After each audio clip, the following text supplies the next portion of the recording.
As an avid reader, I hate when I read a book for 10 hours only to realize that I regret picking that book off the shelf. I read 100 books this past year, and I'm going to tell you which ones are worth reading. I'm going to pick my 15 favorites, tell you a little bit about them, and at the end reveal my favorite book.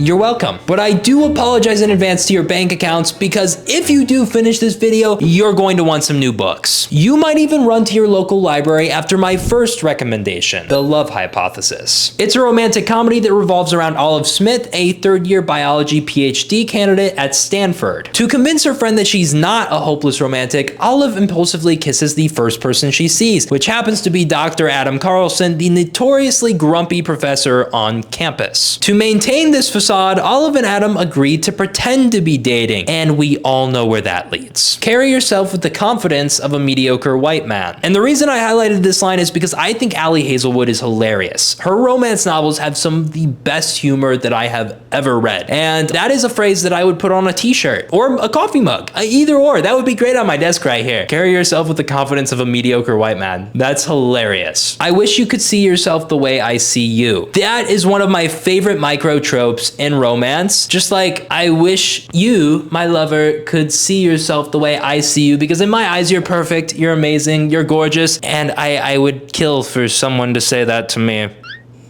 I'm going to kill you, he gritted out, little more than a growl, if you say another word about the woman I love, if you look at her, if you even think about her, I'm going to effing kill you. There's a point in every fake dating book ever where the man who's fake dating actually falls in love, and he gets really possessive of the girl that he's supposed to pretend to be in love with. And this is one of those moments where we see like that inner, oh, this man is really in love with her. Like, absolutely, like, we love this. And I was waiting for that moment, and it delivered. It was perfect. Overall, I was really surprised by how much I liked this read after I picked it up, and it actually is the book that got me into Ali Hazelwood novels. If you like science, this is a very cute and nerdy read, as you can tell from the scientists on the cover, and the title literally being The Love Hypothesis. Some popular book tropes in this read are fake dating, grumpy ex-sunshine, friends to lovers, and workplace romance. Now, it was not quite a 5-star read for me. The ending wasn't as satisfying as I wanted it to be, but I do also have very high standards for love confessions, and this one didn't quite do it for me. Regardless, it was great, and I do recommend it for everyone, unlike my 14th favorite read of the year, The Secret History by Donna Tartt. This novel follows a group of students at a prestigious New England college, where they discover a new way of thinking and living that is a world away from the existence of their contemporaries. But when they go beyond the boundaries of morality, they slip from obsession to corruption and betrayal. It's a dark and suspenseful story that ends in a shocking revelation.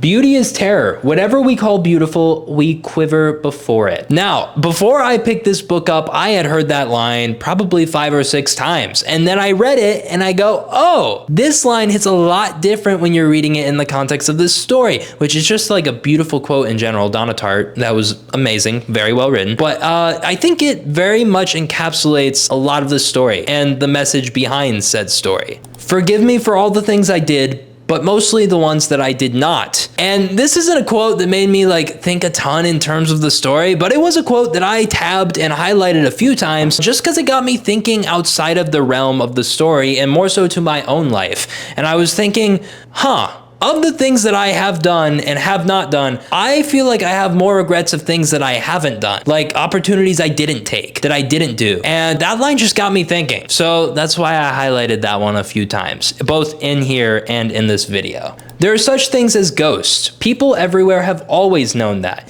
and we believe in them every bit as much as Homer did. Only now we call them by different names. Memory, the unconscious. And that is by far my favorite passage in this whole book. I just think that's so powerful, like the comparison of ghosts to memory, and basically saying everyone's a believer in ghosts to some extent. It's just those memories, the ones that haunt them, the regrets, the stuff like that. Very powerful writing, again, by Donna Tartt. As you all know, because it's on this list, I very much enjoyed this read, but I also understand it's an acquired taste. I've had friends tell me they're not a big fan of the writing style and even of the story itself. But I feel like it's a classic despite being a tad pretentious and tedious. There are a lot of scenes that are very articulate and conversations between the main characters that are honestly just really interesting. In general, this is probably one of my more difficult reads on this list, but my 13th pick is quite the opposite. Gregor the Overlander by Suzanne Collins. She wrote this before she wrote the Hunger Games series. It's about an 11-year-old boy who lives in New York City who discovers a passageway to the underworld, a world inhabited by giant bats, insects, and other creatures. In the Underland, Gregor discovers that he is the prophesized Overlander destined to save the Underlanders from the giant evil rats. I know what you're thinking, giant evil rats that live under New York City. Very fitting. And as all children of prophecy, Gregor is sent on a quest. I guess after tonight, Boots won't think the whole world is her friend, thought Gregor. She had to find out sometime, but it still made him sad. Now, I only outlined one quote from this book because there aren't a ton of quotable moments, and that's because it's a middle grade novel and the writing's not super advanced. But I think that pretty much sums up the theme of innocence in this novel, because very much I think Suzanne Collins is trying to highlight maturing and growing up. And this 11-year-old boy who, you know, this is a 5-book series, is going and finding the underworld and realizing, oh my gosh, like the world is kind of a bigger and scarier place than he ever could have imagined. And his sister, even younger than him, is having the same realization. I think this part of the book, that quote, very much encapsulates that better than any other part. Before I get any further though, I want to mention that this is a reread for me, and a very nostalgic one at that, because this is actually the book that got me into reading back in 5th grade. I had a teacher recommend this book to me, pretty much forced me to read it, and after I read this, I went to the library, picked up the next 4, and binge read them all. I was not a reader beforehand, and after this series, I definitely was. It's pretty much Alice in Wonderland, except instead of falling down a rabbit hole, it's falling down a manhole in New York City. It's just a fantastic story, especially for young readers, given that it's a middle grade novel. Honestly, it's just really cool to read Suzanne Collins' work before she wrote the Hunger Games series. Now jumping ship to a more mature read, The Prison Healer, which is my 12th pick. Sound familiar? It's a book recommendation that I got from TikTok. It's about Kiva, who spent the last 10 years fighting for survival in the notorious death prison.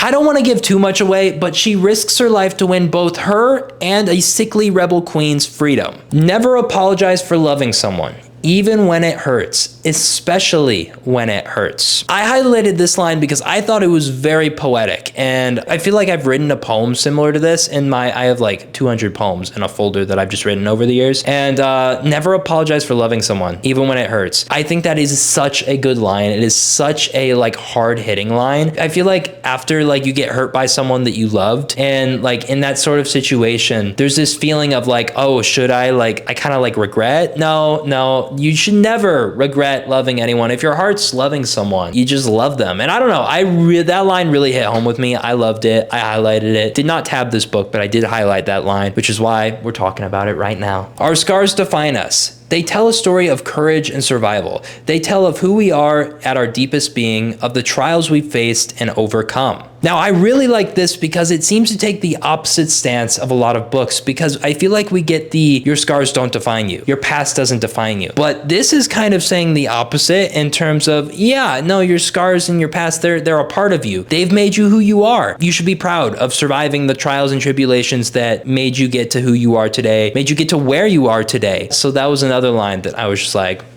that's great. Love that. I have a lot of dreams, a lot of nightmares too. Only time will tell which path my life will take. Overall, I really enjoyed this read. It was fun and exciting, but at times it did feel a bit repetitive. It absolutely deserves all the hype it is getting, and as a writer, it's a good reminder to me that the setting of a story doesn't have to be multiple locations. It can be a single location and still be a really entertaining story. I felt really attached to the characters, which is why it taking place in a prison really worked for me as a reader. Now, I'm going to take you from what was certainly a more thrilling recommendation to a more cutesy cozy one. Love in Other Words, a second chance romance novel about Macy Sorensen, who runs into Elliot, her first and only love, after years of being separated. Told in alternating timelines between then and now, teenage Macy and Elliot go from friends to so much more, spending weekends and lazy summers together, sharing their favorite books and favorite words. As adults, they have become strangers until their chance reunion, although their memories are obscured by the agony of what happened years ago. Now Elliot begins to understand the truth behind Macy's decade-long silence. I like your kind of quiet. Your heart isn't quiet. That line right there, that one is my favorite line in this entire book, because I'm someone who's grown up introverted. I feel like I'm pretty quiet in general.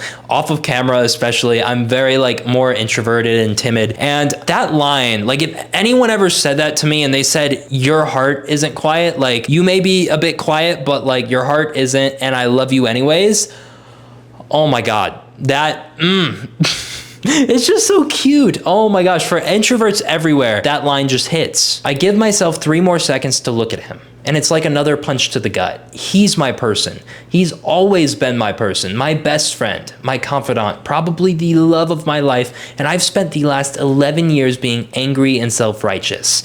But at the end of the day, he tore a hole in us, and fate ripped it wide open. That was heavy. There's a lot of self-reflection in that, and that was one of those passages that I read, set down the book, I was like, oh my gosh. And then I read it again, and then I set down the book, and I thought again. I was like, wow, that was like a heavy little bit. She's admitting to herself, she's like, yeah, no, this is my person. This was my person, and definitely like is the love of my life. That was a big realization moment for our character there. Favorite word, he whispers, I don't even hesitate.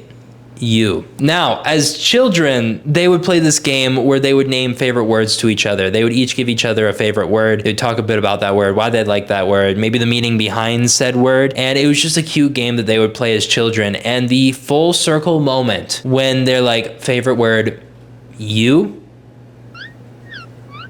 Sun came out from the heavens, like sun is shining down, like that was very much like a gasp moment of, oh my gosh, this is what that has been, the game has been setting up for. Favorite word is you. Most adorable little cozy, comfy, like reading moment ever. Oftentimes it feels like second chance romance is very formulaic and stays to the standards set for said trope. But this book does not. It very much breaks the mold for second chance romance. The characters have a lot of depth, and there is a far heavier emotional message behind this story than I could have anticipated. While there is a happy ending, there are very much unexpected tragedies that keep you on your toes throughout this read. So if you're looking to read second chance romance, this is the book for you. Unlike my next recommendation, which is less romance and more magical realism. Yes, I am talking about The Midnight Library. Between life and death, there is a library, and when Nora Seed finds herself in said library, she has a chance to make things right. Up until now, her life has been filled with misery and regret. She feels as if she's let everyone down, including herself, and the books in the library allow Nora to see what would have happened if she lived her life differently. With the help of an old friend, Nora can now undo all of her regrets and work out the perfect life. But things aren't always what she'd imagined they'd be, and soon she puts herself and the library itself in extreme danger. If you aim to be something you are not, you will always fail.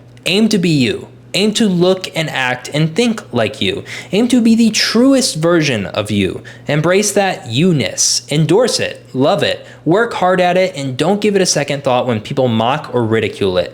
Most gossip is envy in disguise. Now, I highlighted this and a lot of other lines in this book, to be completely honest with you, because I thought they were really applicable outside of the realm of fiction. Like in everyday life, I thought some of these quotes were just like really good motivation, really good life advice. And that is one of them that I was just like, let's mark that one down. I like that a lot. And even if you were a pawn, maybe we all are, then you should remember that a pawn is the most magical piece of all. It might look small and ordinary, but it isn't, because a pawn is never just a pawn. A pawn is a queen in waiting.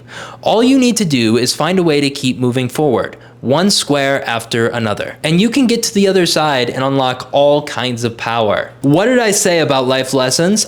Matt is really good at writing those into his story. I really like that analogy. I used to play chess as a kid, and just like moving forward, I think there are times where everyone feels like a pawn. You feel like you are the smallest piece on the board, and you're like kind of lost in the midst of how big the world is and how big people around you are, but you can always keep moving forward, and that's what you have to focus on. And I think that's a really beautiful message within the analogy. She realized that you could be as honest as possible in life, but people only see the truth if it is close enough to their reality. What I like the most about the Midnight Library is that it makes you think. You'll read a line, close the book, and have to process it for a few minutes. This is really an odyssey, and Nora evolves as she realizes what life is truly about. I genuinely flew through this one, and speaking of flying through, my next read, I read the entire series in 24 hours. The Demon Slayer series. You may remember a challenge I did last month where I read this entire series, yes, all of these, in one day. It's a story about Tanjiro Kamado, a kind-hearted boy whose reality is shattered when a demon slaughters his whole family. His little sister Nezuko is the only survivor but has been turned into a demon herself. Tanjiro now sets off on a dangerous journey to find a way to turn his sister back to normal and destroy the demon who ruined his life. One of my favorite parts about the Demon Slayer manga is the art style. It's just really beautiful the way they put the pictures on the page. Not only does this story have a lot of hilarious moments, but it has a lot of heartbreaking ones as well. And I was genuinely shook by how tear-jerking some of these side characters' backstories were. Like, genuinely shook to the core. But thankfully, to counterbalance that, we've also got some really cute romances within this story. Like I said, this series shocked me. I had seen the anime adaptation, which is about halfway adapted from the source material, and I didn't expect to like the manga as much as I did. This is really well written, and the back end of this series is more intense than I ever could have imagined. A lot of authors are terrified to kill off their characters, and to say the very least, this is not one of them. Yeah. If you're a manga reader who's a fan of swords and demons, pick this up right now. You can mail me a thank you card later. Now back to novels. My 8th favorite read of the year was a fantasy book that I'm sure you've all heard of, The Atlas 6. There are caretakers of lost knowledge, a secret society of magic people in the world, and they're called the Alexandrian Society. Those who earn a place among the Alexandrians will secure a life of wealth, power, and prestige beyond their wildest dreams. And each decade, only 6 of the most uniquely talented magicians are selected to be considered for initiation. The problem with knowledge is its inexhaustible craving. The more of it you have, the less of it you feel you know. And this is a really profound statement that I've heard outside of the context of this book, but I like how this is worded. It's very much like, you know, the more you're learning, the more you're realizing there is in the world, the more you're aware that there's no way that you can possibly learn all there is to learn in the universe. There's no way that you can experience all there is to experience in the universe. We are the gods of our own universes, aren't we? Destructive ones. I really like this quote because honestly, I think we are all the gods of our own universes. We have free will, we have the choice to choose when we're doing things, what we're doing, and we also have the ability to be destructive to our own universe. We have the ability to self-sabotage, to be destructive to our own selves. And that quote just like really sums that up into one simple but really beautiful statement. What are we celebrating? Our fragile mortality, Tristan said. The inevitability that we will descend into chaos and dust. Let me start by saying this is not a light and fluffy magic book. It is academic, dense, and very much a dark academia feel. The magic system and world building are really cool, and the characters are fascinatingly flawed. The only thing that could have moved this read up in my rankings is if the pacing was a bit better, because it felt a bit slow at times for me. But if you're looking for a character-driven story with magic, this is the one for you to pick up. Now, unlike the Atlas 6, the next series I read was very fluffy and light. Horimiya. This manga revolves around an endearing duo, Hori and Miyamura, 2 high school students who blossom a unexpected relationship. Very much sun and moon trope, with Hori being the extroverted popular girl and Miyamura being the more introverted loner. The way they complement each other helps them discover their true selves, and eventually they fall for each other. This manga has some of the cutest moments I have ever read in my entire life. It shows us some of the softer moments within a relationship, and we are very much taken along with them in the journey of their relationship. Overall, this story centers around a really simple idea that's just portrayed in a light, funny, and cute way. The characters are very normal and just relatable to readers. There's nothing particularly special about them, they're just high school students in love. I really like it because it shows the special bond that partners develop with each other as they grow in their relationship. Forewarning, if you need lots of action and drama to enjoy a story, this is not the one for you. The only way I can describe this read really is soft and fluffy. Although my next book recommendation is far more complicated, Check and Mate by Ali Hazelwood. Our protagonist Mallory hasn't played chess in years because it led to the destruction of her family, but she agrees to play one last tournament as a favor to her friend. But when she accidentally beats the current world champion Nolan Sawyer, this leads her to some sorely needed cash prizes and chess opportunities, which prevents her from an early retirement. And as she rockets up the ranks, she realizes her biggest competition, Nolan Sawyer, is fiercely strategic, infuriating, and attractive. This story is the epitome of rivals to lovers. Galaxies pass through his black eyes, and I wonder whether this second lasts a century. Whether the universe could be just me and him, understanding each other forever on loop. Now, I don't have much to say about that line other than it's just really cute. She's falling for her rival, a chess prodigy. She's falling for this man hard. I look at him looking at me and overflow with something I could not put a name to.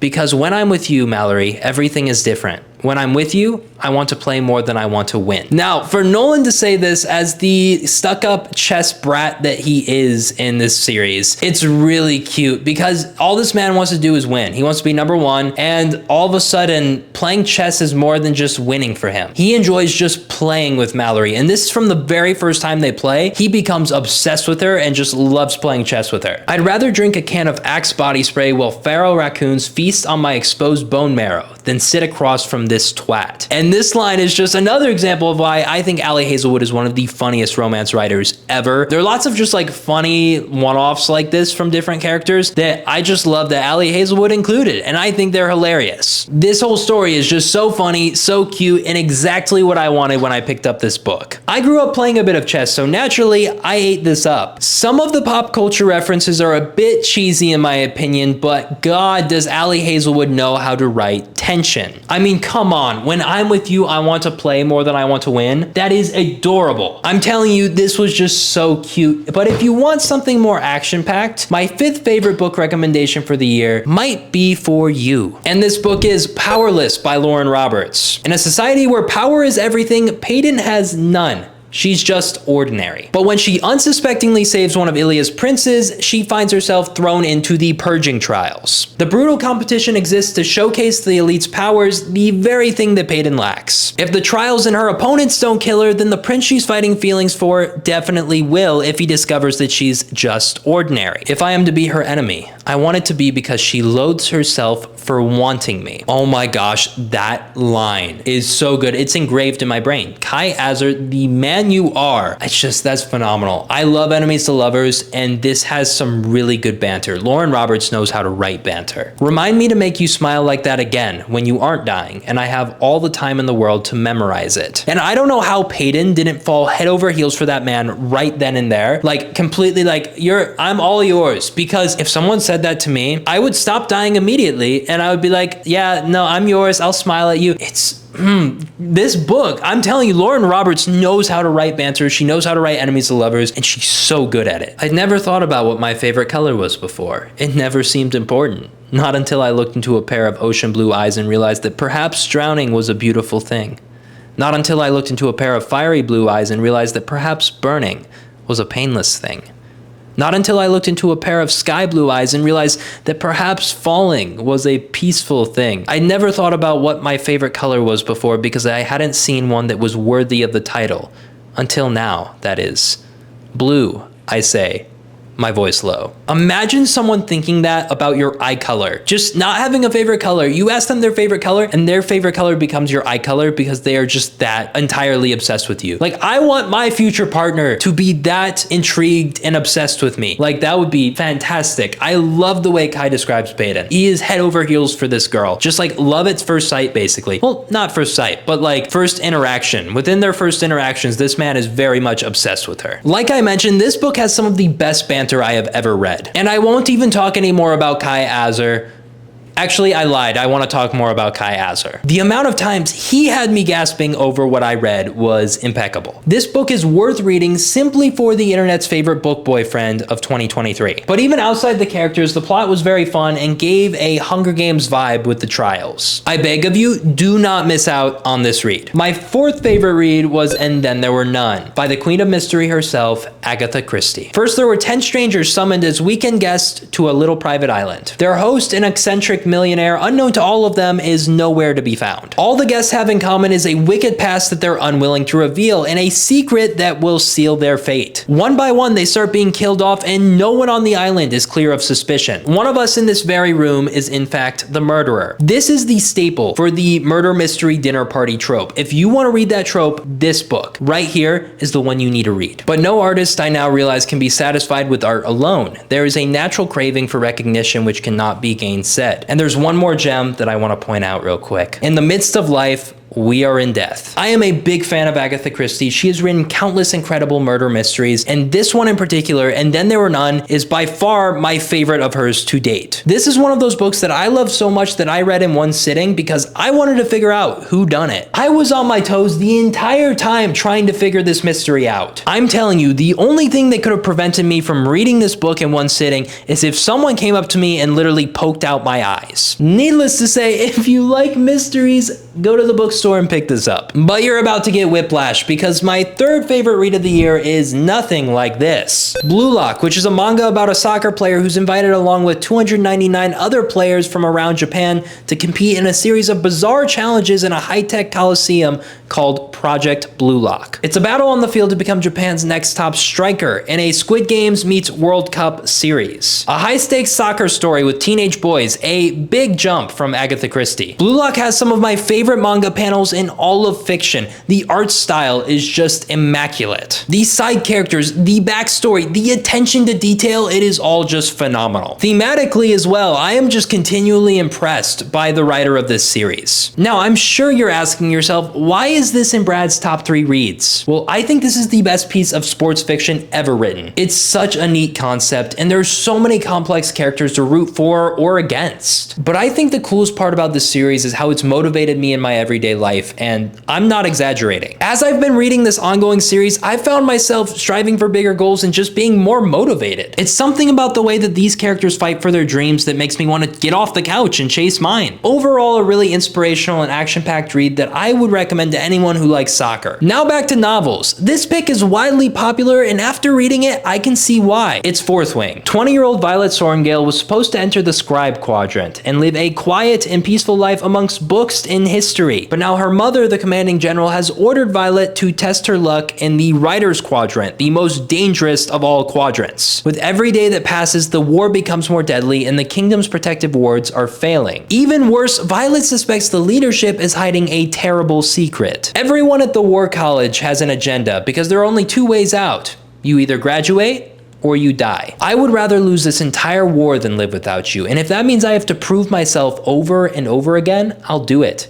You gave me your heart, and I'm keeping it. This is a massive enemies to lovers story. This is what it's well known for. That's what it's been marketed as, so that's not a spoiler or anything. But Xaden Ryerson, that man, has some incredible lines in this book. It's very obviously from the moment they meet that they have this incredible chemistry. Even though they're like not fans of each other, there's a lot of tension because of some drama that, and you know, past family ties that you'll find out once you pick up the book. But the chemistry between these two is incredible. Their banter is great. Every interaction we get from them in this college is pure gold. Oh gods, which one are you calling out for? Because it's just you and me in this room, Vi, and I don't share. That line, it's just me and you in this room, and I don't share, because she's calling out, oh gods, this is, you know, I assume you can figure out what's going on in this enemies to lovers scene that's a tad spicy, but so good, so good. And if that doesn't convince you to read it, I don't know what will. Hope is a fickle, dangerous thing.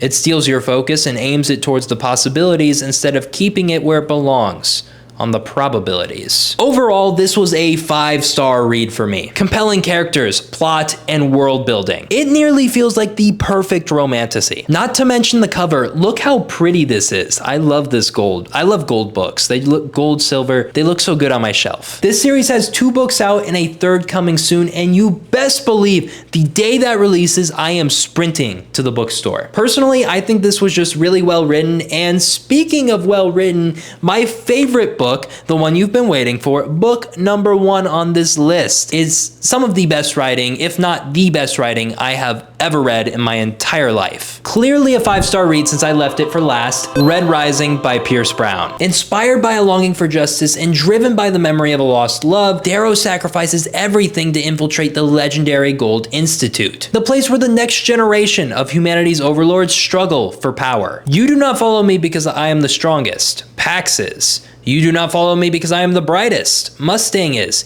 You follow me because you do not know where you are going.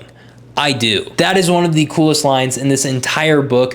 Darrow is such a good leader, and I think I am consistently, every time I pick up a book in this series, book 1, 2, 3, I was consistently surprised by how Darrow could rally people around him. Even people who weren't in his race or his color, because he's a red, he's at the bottom of the hierarchy, and he's leading these golds. And of course, they don't know he's a red. They think he's a gold in this point of the story, but he's able to rally everyone around him, and he has this like magic power of like, he speaks, he walks around, and everyone's just drawn to his leadership. And I think it's a really cool part of the story. I would have lived in peace, but my enemies brought me war. That is the most iconic line in this entire story, because Darrow originally, it really shows his character development, because he's this really docile, man who changes drastically from the beginning of this story to the end of it. He's almost unrecognizable, and it's because people brought war to him. People brought trauma to him. People brought tragedy to him. He didn't want any of it. But now, by the end of the story, Darrow is by far one of the most dangerous people on the planet. Personally, I do not want to make you a man. Men are so very frail. Men break.